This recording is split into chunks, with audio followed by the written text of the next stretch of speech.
Hi Church, it's Reverend Cora here with our Thursday Devotional. This week we're exploring spiritual practices, and today I want to talk about Lectio Divina. Now, if you didn't get a chance to practice Lectio Divina with Pastor Jack, you might go back and watch that video because what we're doing today is pretty similar. Lectio comes from that same kind of root word as the word lecture. It's about words, and it's a way to reflect on the words of Scripture. Lectio Divina comes from the root word of vision. So it's about reflecting on images to see and explore our faith. Just like Lectio Divina asks us to spend some really intentional time with one passage, one scripture, one story of the Bible, Lectio Divina asks us to spend a little extra time looking at something. That something could be outside our window. It could be a piece of art, or it could be a picture of something. So let me show you just some things I found around my office I could use for Lectio Divina. So here's the first thing I found. This was an art project the youth group did for an event we're no longer having because of the pandemic. So that would be a really interesting thing to reflect on. This googly eye Celtic cross. I also found in my office this brochure with this really fun picture on the front.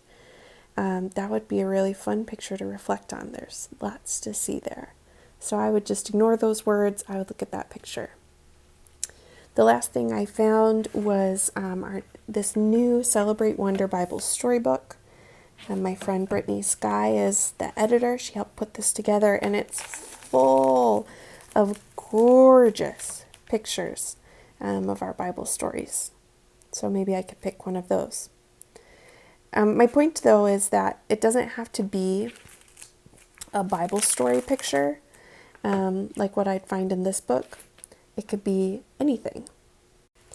You could even do something as simple as go to a stock photo website and type in a keyword, anything, and just see what pops up.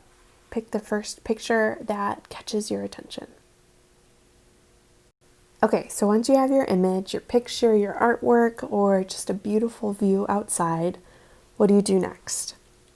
So the first thing you want to do is just get yourself into a calm spot.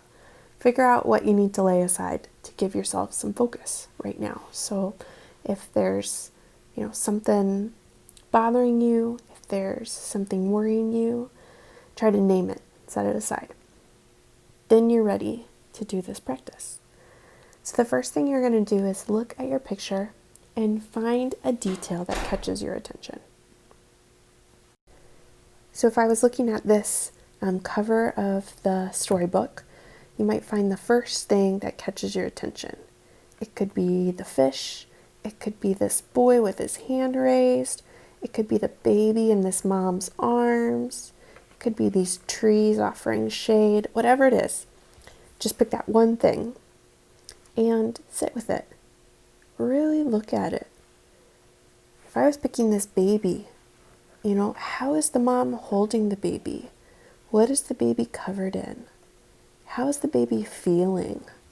Just try to spend as long as possible on that one detail, offering it up as prayer, thoughtful, reflective prayer.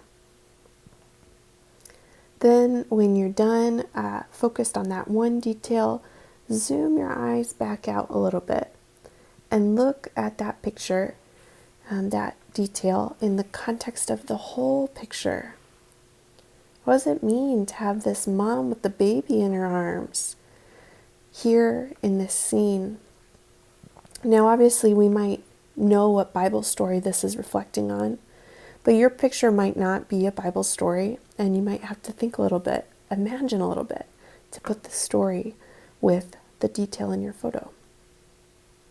Sit with that for a minute. Really let it all sink in. Then the third and final phase is to think about what your reflection means for you today. Is God trying to speak through what you saw? Is it a reflection of something that you have done that day? Something you're holding tight onto? Or maybe a dream you have for the future? Figure out why you were noticing that detail. Maybe you can't. Try to figure out why you're noticing that detail and what that picture means for you today. God can speak through anything. See how God is speaking through this visual object. Then you might lift up your observation in prayer, or you might spend some time in silence to take one last good listen for what God has to say to you today. I hope you enjoy this Lectio Divina practice, and I'd be glad to help you find some more visual images if this is a practice you want to practice continually.